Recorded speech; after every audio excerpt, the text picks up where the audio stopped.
I'm going to be sharing with you in this video how to ignore the circumstances when manifesting your reality into existence, because what's happening is that the more that you accelerate the manifestation process, it's going to seem like the circumstances are working against you.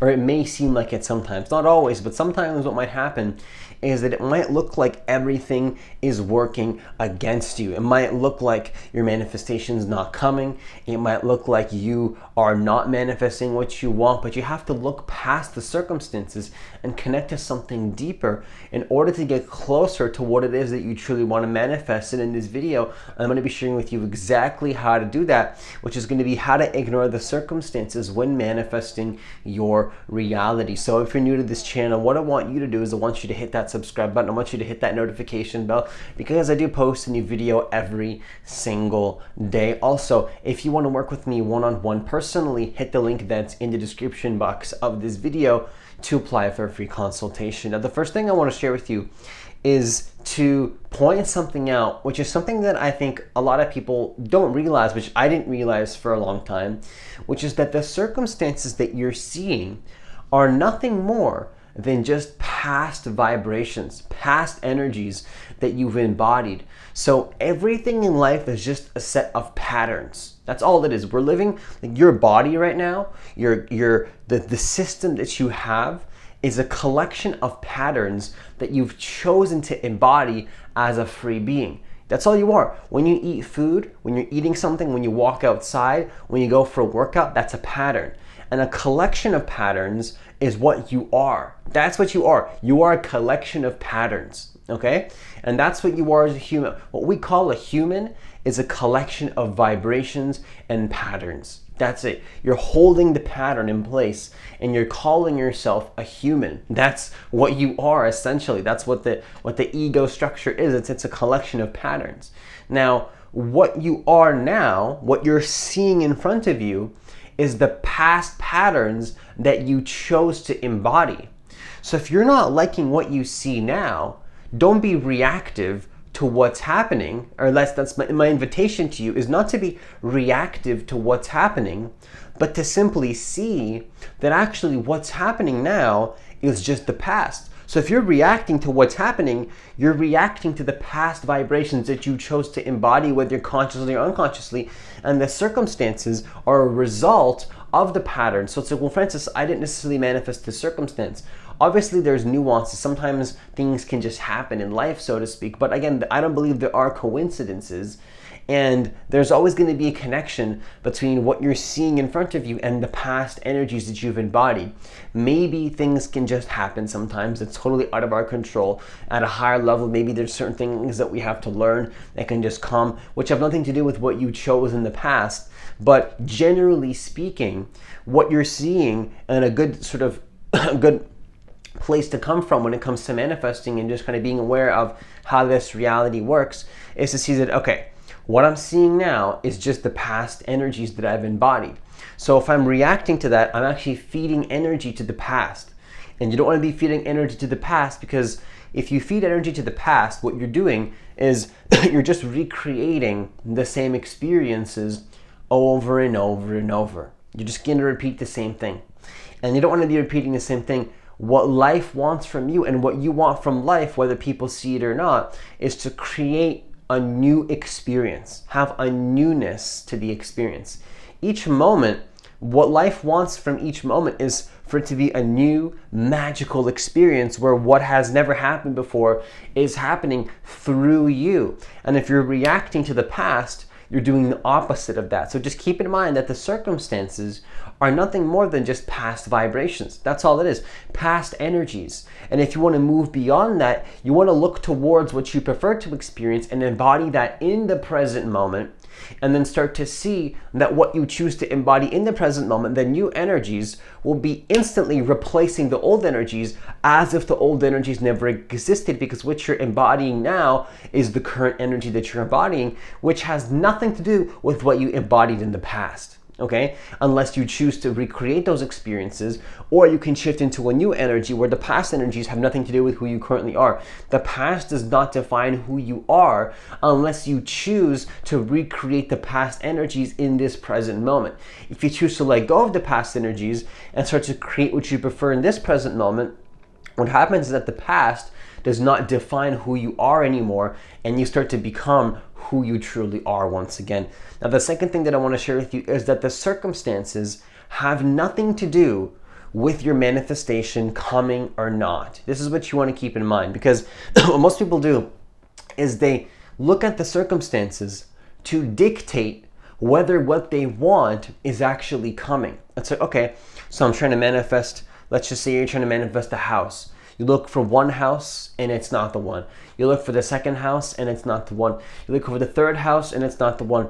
Maybe you're trying to manifest something with your body physically, and you work on your body and you do certain things and nothing happens and nothing happens and nothing happens. Maybe even the opposite happens where something looks like maybe you're doing something wrong. Of course, use your intuition here. Sometimes you might be pushing in a direction that doesn't make sense.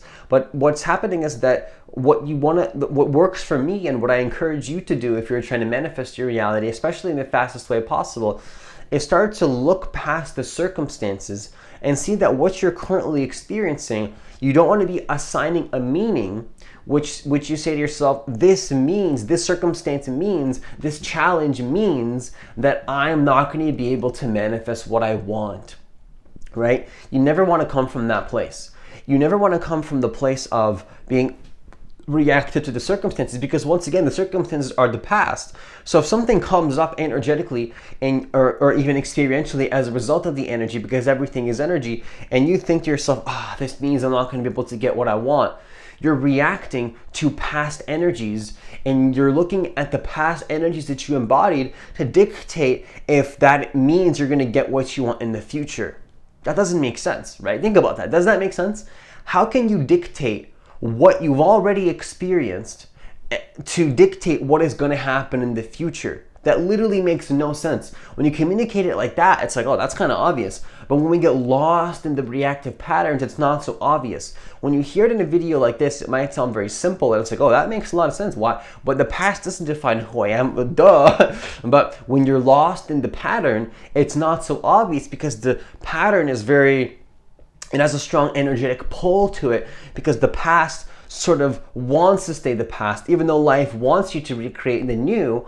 The old and the past sometimes is very sticky. It has a pull. It has an energy that pulls you in, which usually keeps you stuck energetically. You have to be wise enough to look past that and to see that, wait a second, that's not what life wants for me. That's not what I want out of life, and to look past that. Have you ever heard of the 100-meter race or whatever? I don't know the exact number, but there was a record that was beat for this race. And many people said that it was impossible to beat that record. Leave a comment down below if you know what I'm talking about. I don't know the exact race and the statistic or what it is, but there's something along the lines of some sort of a race that was done at a certain period of time, which many people thought that race was not possible to complete in a certain period of time. But somebody wanted to beat that record. I think it was like a couple seconds or something. Again, I don't know the exact number, but somebody said to themselves, okay, you know what? Just because other people have not beat this record in the past doesn't mean that it has to keep being that way in the future. So somebody had to come up with an idea and to look past the circumstances, look past what has already been done before, and to change into something new and to create a new record. And many people thought that was impossible, but the moment that person beat that record, many other people on the planet also started to do that same time and beat the record in that same amount of time. Because like, oh, it's already been done, so now there's comfortability. Oh, I can do that too because somebody else did it too, right? But somebody had to be a pioneer.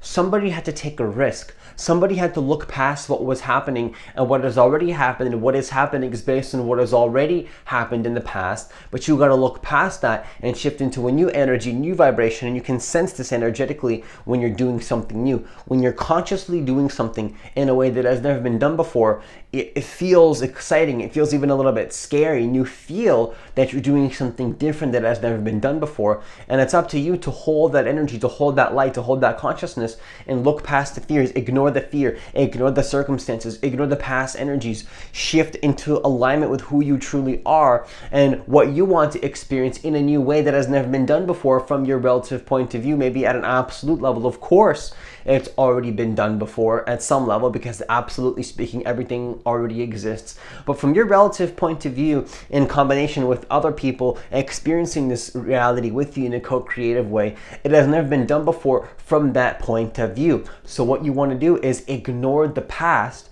ignore the circumstances, and remember that the circumstances have nothing to do with your manifestation. Leave a comment down below. The circumstances have nothing to do with my manifestations coming. Leave a comment down below to write that down, to lock that in to the universe. Now, the third thing that I want to share with you is to remember this. When you start to notice that you're falling into fear, and a fear-based thought, a fear-based vibration, a fear-based energy, what I want you to remember is this, is that fear actually manifests more fear. So what you want to do is trust that what you want is coming, and that remember that fear is going to feed onto itself if you believe in the fear. So you don't want to be trusting in that fear. You want to be trusting in an energy that goes beyond the fear, and trust the fact that the fear has nothing to do with your manifestation coming or not. Because if you believe in the fear, you're giving energy to all that fear, and you're giving energy to that. You're actually feeding it energy. So if you're going through your life and you're having this light energy, this light vibration, you're in alignment with who you truly are, and then fear comes up, and then you take action based on that reactive pattern and live into that pattern based on the fear, what you're doing is that you're giving energy to the fear, which is a choice. Because energy flows where attention goes. What you resist persists. And if you resist the fear, you're giving it energy. And if you take action that's grounded in a fear-based energy, in a fear-based pattern, in a fear-based thought, and the fear is always based on some past comfortability that you've already been doing for a long time, that's comfortable to, where you know what the result is going to be, how you know what's going to happen. It's just your comfort zone, right? You already know. It's the known. And if you have a fear-based reactive pattern and then you live into that, and you say, okay, I'm gonna protect myself and make sure that this thing doesn't happen, you're actually creating the experience that you don't want, right? And once you become conscious of this, you can start to realize that you don't have to believe in the pattern. It's just a pattern, because you go meta above the patterns that you embodied. This is such a powerful skill to actually have to move through your life, because what's happening is that you now see that you are not the patterns you've embodied. You are consciousness, you are a free spirit. And the patterns that you've embodied are nothing more than just patterns. And if you don't want those patterns anymore, then just stop creating those patterns and create a different pattern. And usually recreating the same patterns again and again and again when you don't want to anymore, and your spirit is tired of that, is grounded in some sort of a fear-based idea, a lack-based idea that you need to be doing this when you obviously don't want to be. So trust that what you want is coming. And you got to understand that the energy of trust itself, not a fear-based energy, but a trust energy, manifests what you want. A fear-based contraction energy and believing in the fear is what actually manifests the opposite. So I'm not saying that maybe some contractions won't happen. You know, you might be going perfectly in alignment with what you want, perfectly in alignment where you want to go, and maybe some reactive patterns come up. But the key is to not believe in those patterns and to go in the direction of what you prefer anyways. Just let go of the pattern. Now, if it's too much, if you're so in alignment with who you are and the opposite energies are coming up so intensely, maybe it's time to slow down, because maybe you're pushing a little bit too hard. But you never want to be pushing so hard really ever at all, where the energy is coming up so much that you don't feel good about it anymore, because it's always meant to be exciting. It's always meant to be something that is a little bit scary, but it still is exciting and fun to you. If it stops being fun, then you're just pushing your comfort zone too much. You always want to be in what we call not the panic zone or the comfort zone. You want to be somewhere in the middle, which is what we call the I forgot what it's called. I think it's called I don't remember what it's called. There's a middle way you could have where you're not believing in the fear. You're not believing in the you're not pushing yourself so hard that you're in the panic zone, but you're not so uncomfortable. You're not so comfortable that you're just recreating the same experiences again. You're somewhere in the middle. You're somewhere in the middle, and you're holding that energy where you're perfectly challenging yourself, where it's a little bit scary, but you don't quite know where you're going, and you know where you're going, but you're also in the unknown a little bit, and it's a little bit exciting, it's a little bit scary. That's the sweet spot for manifestation, and right there is where the magic happens. It's in the unknown. It's when you don't really know really what's happening, but you know where you're going, but you don't really know how it's going to happen, and you're also in a little bit of an uncomfortable energy, but you're also still honoring your comfort zone and what has gotten you to where you are now, right? That's perfectly being in the middle. So remember that fear manifests more fear. So if you make a fear-based decision, understand that that is going to be contradicting where you want to go, and it's going to manifest the opposite of what you prefer. So what you want to do is, if fear comes up, ignore the fear and continue on with where you want to go anyways. And with that, I conclude this video. Leave a comment down below if this video resonated for you. Once again, if you want to work with me one-on-one personally, hit the link that's in the description box of this video to apply for a free consultation. It's also going to be in the comments of this video as well. Please leave a like button. Please hit the like button for me, because I do believe that every single person on this planet does deserve to know that they are the creators of their reality, and they can manifest their reality in the most effortless and easeful way possible. And hitting that like button does help the YouTube algorithm push the videos out to more people, which again, I believe everybody deserves to get access to this valuable information. As always, enjoy the rest of your day, and I'll see you in the next video.